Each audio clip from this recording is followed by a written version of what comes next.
या ठिकाणी संपन्न होत आहे। याकरिता मंचावर उपस्थित असणारे सर्व मान्यवर, वेळ भरपूर झालेला आहे। खास करून स्वर्गीय मधुकररावजी खंडारे वृक्षमित्र यांच्या द्वितीय स्मृतिप्रीत्यर्थ क्रांतिज्योती सावित्रीबाई फुले यांच्या जयंतीनिमित्ताने आमचे मित्र समाजभूषण अर्जुनरावजी गवई यांच्या वाढदिवसानिमित्त वेगवेगळ्या क्षेत्रातील, वेगवेगळ्या भागातील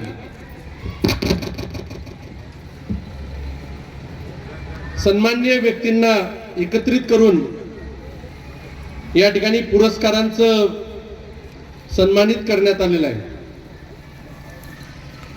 पुरस्कारांमध्ये डॉक्टर बाबासाहेब आंबेडकर पत्रकारिता पुरस्कार, महात्मा ज्योतिबा फुले शिक्षण पुरस्कार, अण्णाभाऊ साठे साहित्य पुरस्कार, एपीजे अब्दुल कलाम प्रशासकीय क्षेत्रातील व्यक्तींना, राष्ट्रमाता मा जिजाऊंसाठी, महिलांसाठी अशा वेगवेगळ्या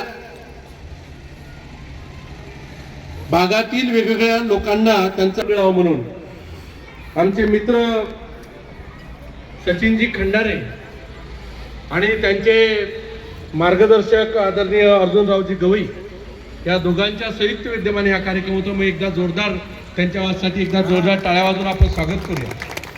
मी सर्वप्रथम आमचे मित्र खूप खूप शुभेच्छा देतो।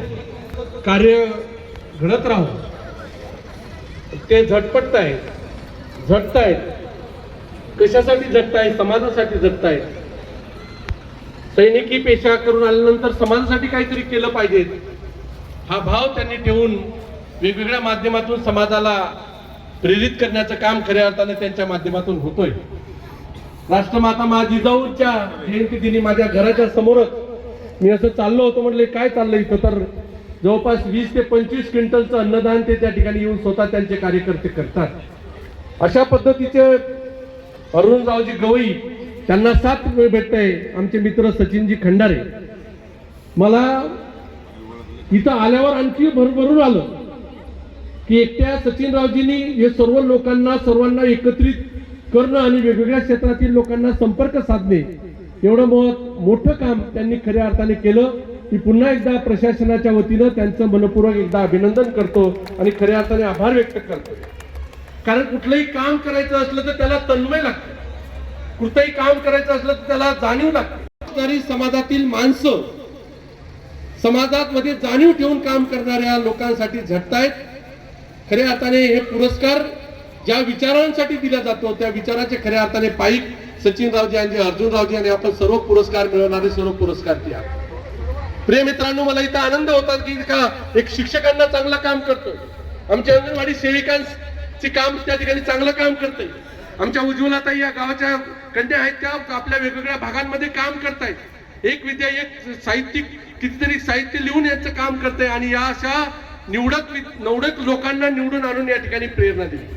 मित्रांनो, मी एकच सांगतो की हा पुरस्कार हा त्यांच्या व्यक्तीचा नसून त्यांच्या कार्याचा खऱ्या अर्थाने आपापल्या क्षेत्रामध्ये पुरस्कार हा कर्तृत्वाचा होतो, कामाचा होतो आणि मग त्या कार्याला तुम्हाला सलाम करायचा आहे। आणि मग ही ऊर्जा घेऊन मी मागच्या वेळेस सुद्धा योगायोगानं होतो आणि त्यावेळेस सुद्धा एक शब्द बोललो होतो की हा पुरस्कार तुम्हाला काम करण्याकरता बळ देईल आणि याच्यापेक्षा जास्त काम तुम्हाला भविष्यामध्ये या ठिकाणी केलं पाहिजे।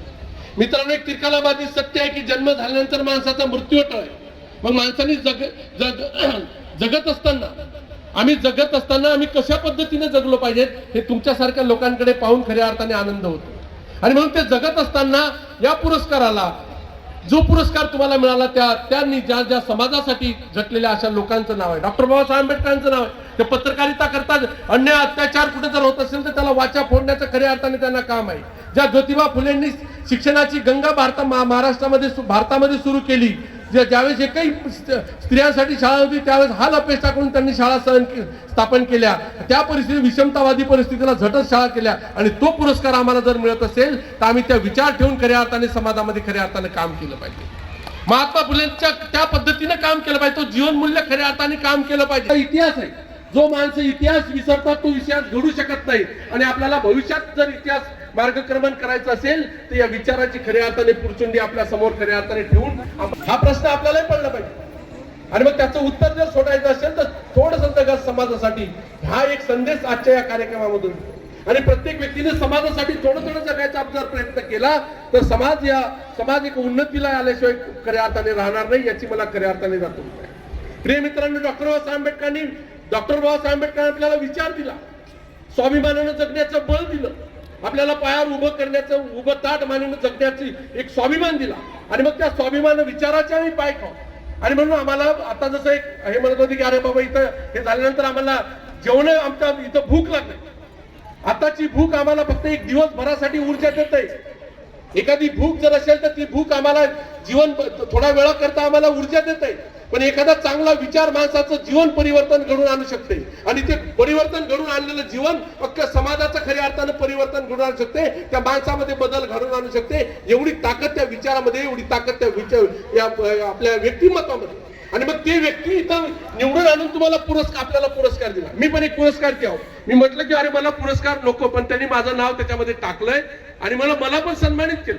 मला खूप आनंद झाला. मला पुरस्कार, एखादा व्यक्ती स्वतः मला असं म्हणतो की सर पुरस्कार घ्यावा, पण आपण सर्व लोकांची ज्युरी कमिटी त्यांनी नेमली होती आणि त्या माध्यमातून पुरस्कार केला. असा काही पुरस्कार दिला नाही की बाबा चला या तुम्ही, असं नाहीये.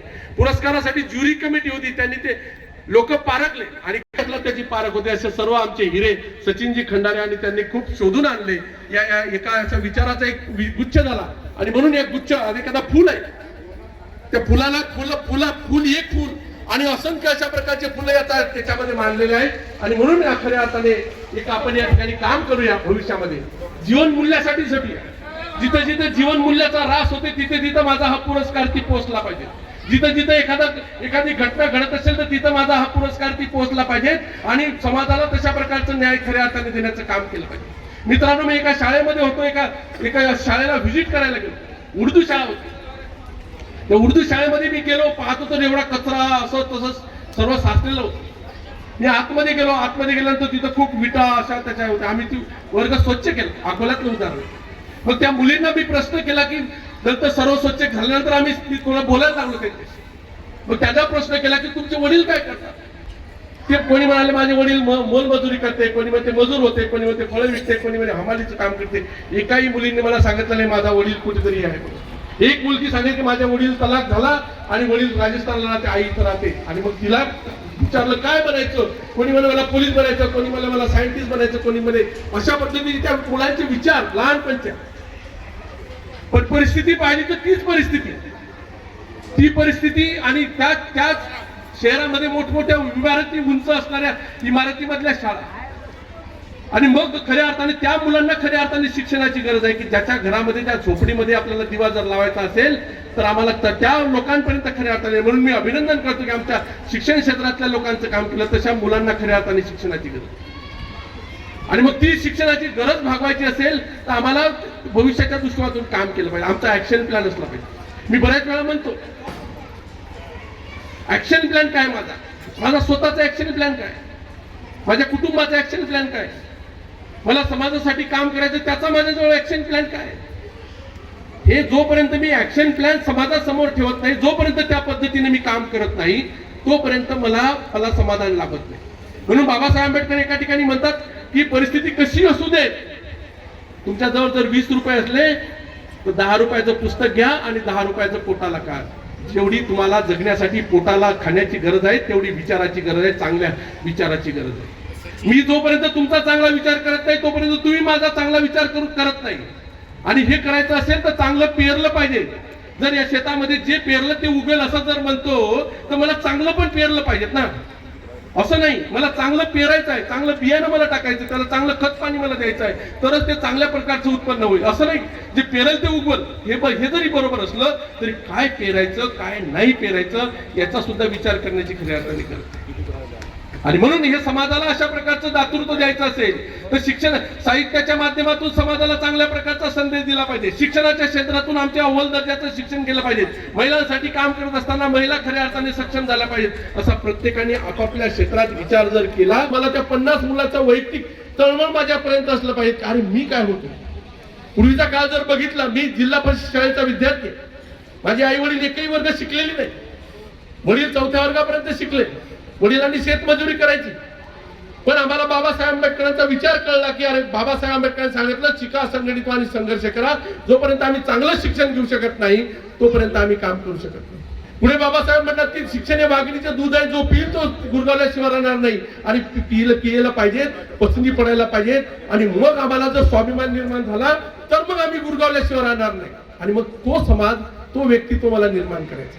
म्हणून सचिनजीचं मी अभिनंदन करताना मी त्यांचं खूप अभिनंदन करतो की अशा पद्धतीचं एवढं मोठं काम जे आम्ही विचार करतो की आम्हाला एक छोटासा कार्यक्रम घ्यायचा असला तर किती मेहनत घ्यावी लागते, किती मेहनत लागली असेल.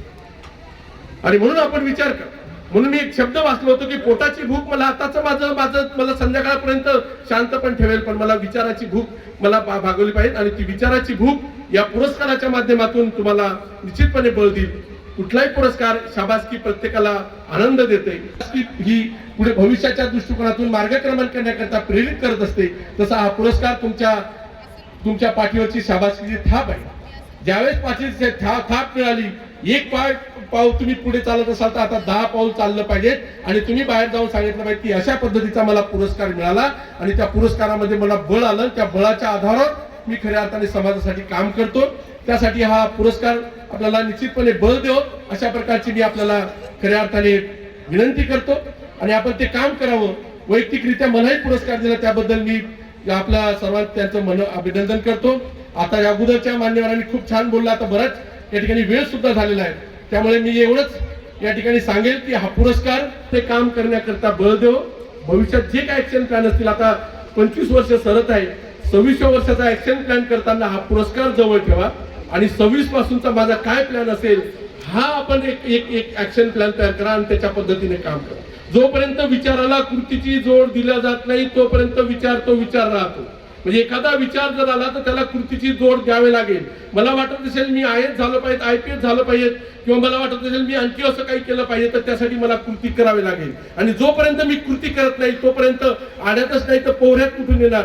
म्हणून मला असं कोणी धैर्य हरी पलंगावरी आताची अशी परिस्थिती नाही आहे, त्यामुळे मला ऍक्शन करावी लागेल आणि हा पुरस्कार तुम्हाला तुमच्या जीवनातल्या जेवढे काही विचार असतील त्याला ऍक्शन करण्याकरता तुम्हाला प्रेरित करेल. कुठे जर थांबलेला असाल तुम्ही एखाद्या याच्यात तुम्ही काम करता करता तुम्हाला जर असं वाटेल अरे इथं कुठेतरी अडचणी येत असतील तर त्यावेळेस या पुरस्कारांकडे पहा. ज्या नावाचा पुरस्कार मिळाला त्यांचा त्याग बघा आणि मग तुम्हाला तिथून आणखी उडी घेण्याची, झेप घेण्याची ताकद हा पुरस्कार देईल. एवढेच मी खऱ्या अर्थाने तुम्हाला या पुरस्काराच्या निमित्तानं अभिनंदन करतो आणि दोन शब्द सांगून या ठिकाणी थांबतो. धन्यवाद. जय हिंद. आताच एक माझा पेटला बोलवा क्रांतीचा मला छोटा रोल होता, त्यातल्या 4 ओळी मला दिल्या होत्या. त्यांना म्हटलं तर मला काही ओळी देऊ नका, मी जे बोलेल ते तुम्ही घ्या.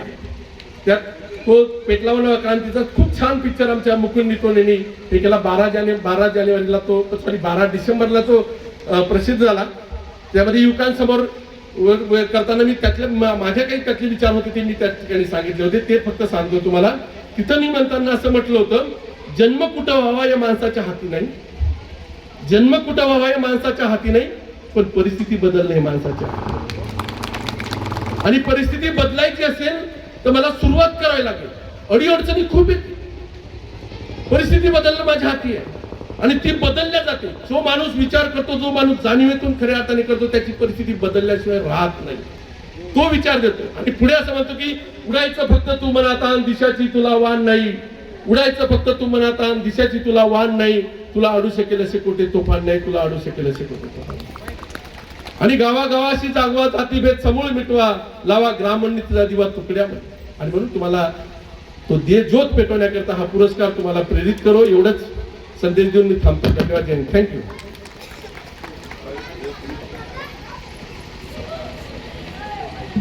या ठिकाणी आदरणीय देव साहेब म्हणजे मी सर्वांना सांगू इच्छितो, माझ्या मार्गदर्शिका, आधारस्तंभ, प्रेरणास्थान, ज्यांनी लहानपणापासून मला सांभाळलं अशा रंजनाताई या ठिकाणी उपस्थित झाल्यात. मी त्यांना विनंती करतो की त्यांनी मंचकावर यावं.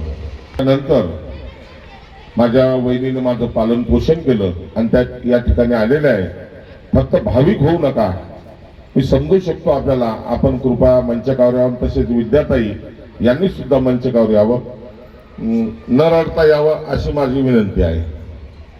की आई गेल्याच्या नंतर मला माझ्या भाऊजाईनं कसं सांभाळलं, आणि त्या योगायोगाने या ठिकाणी उपस्थित झालेले आहेत. या ठिकाणी जे साहेब आता बोलून गेले, भूषण आमचे मार्गदर्शक, आधारस्तंभ, प्रेरणास्थान, ते आज या ठिकाणी उपस्थित झाले. या जिल्ह्याचे डेप्युटी कलेक्टर आणि प्रत्येक कार्यक्रमाला साहेब उपस्थित असते, तर साहेबाच्या हस्ते मासाहेब जिजाऊच्या पावनभूमीमध्ये मी अन्न वाटप करत असतो आणि साहेब आवर्जून त्या ठिकाणी येतात. यावर्षी सुद्धा सर येतील अशी एक विनंती करतो. आणि एक सांगता राहिलं होतं आदरणीय खडसे साहेब, की भाषणात मला ताईनं त्याच्या वक्तव्यातून बोलल्या त्या सुद्धा, पण खरंच माझ्या भाषणानं मला एवढी साथ दिली सचिननं. त्यामध्ये आमचे पत्रकार उबाळे साहेब असतील, आमचे अशोकदादा असतील, आमचे साळवे साहेब असतील, यांचे सुद्धा मी उपकार आयुष्यात विसरू शकत नाही. कारण पत्रकाराच्या माध्यमातून सचिनने या संस्थेला महाराष्ट्रामध्ये नेलं, तसंच त्यांनी सुद्धा ते कार्य केलं. आणि दुसरे म्हणजे भाई कैलास सुद्धा नाही. 1992 मध्ये आदरणीय साहेब लॉंग मार्च मध्ये पहिल्यांदा मी जेलमध्ये गेलो होतो. भारतरत्न डॉक्टर बाबासाहेब आंबेडकराला विद्यापीठाला नाव भेटण्यासाठी प्रथमतः मी जेलमध्ये गेलो होतो, फौजमध्ये त्यावेळेस होतो. माझे वडील माझ्यावर चिल्लायचे, रागवायचे, परंतु भाईशी ज्या दिवशी आदरणीय डेप्युटी कलेक्टर महोदयने हात मिळवला होता, तर मी 4 दिवस तो हात धुतला नव्हता. एवढा आवर्जून सांगतो, एवढा मी त्यांचा फॅन आहे. त्यांच्यासाठी टाळ्याचा गजर झाला पाहिजे. हा भाईच्या नांदी नाही, बाबासाहेबांच्या नांदी लागून आणि भाईच्या मार्गदर्शनाखाली आम्ही जेलमध्ये गेलो. परंतु हात त्यांच्या, असा माणूस हात मिळवतोय ना, तर तुम्ही 2-4 दिवस हातच धुतला नाही. म्हणलं बाई कैलास सुद्धा हात मिळवलेला आहे. ठीक आहे, घ्या बाई. धन्यवाद भाऊसाहेब. आदरणीय खडसे सरांना गेल्या वेळी सुद्धा मी संचलन करत असताना ऐकलं होतं, खूप सुंदर, खूप प्रभावी आपण बोलता. अभ्यासाचा शेवटी असा फरक पडत असतो. आणि म्हणून एकदा जोरदार आदरणीय खडसे साहेबांसाठी टाळ्या. आणि आदरणीय भाई सुद्धाने देखील खूप सुंदर बोललात. आणि मला असं वाटलं की मध्ये ते नाही का संचलनासाठी काही कोट्स काम आहेत, तर लिहून घेऊ का? पण माझ्या डोक्यात आल्यानंतर जाऊ दे, लाईव्ह आहे, आपण घेऊन घेऊ, ऐकून तर घेऊ पहिले. खूप सुंदर, खूप सुंदर. या विचार मंचाला अतिशय तोला मोलाची माणसं आपण बोलावलीत. आदरणीय सचिन दादा, यानंतर वळूयात आपण पुढील पुरस्कारांकडे.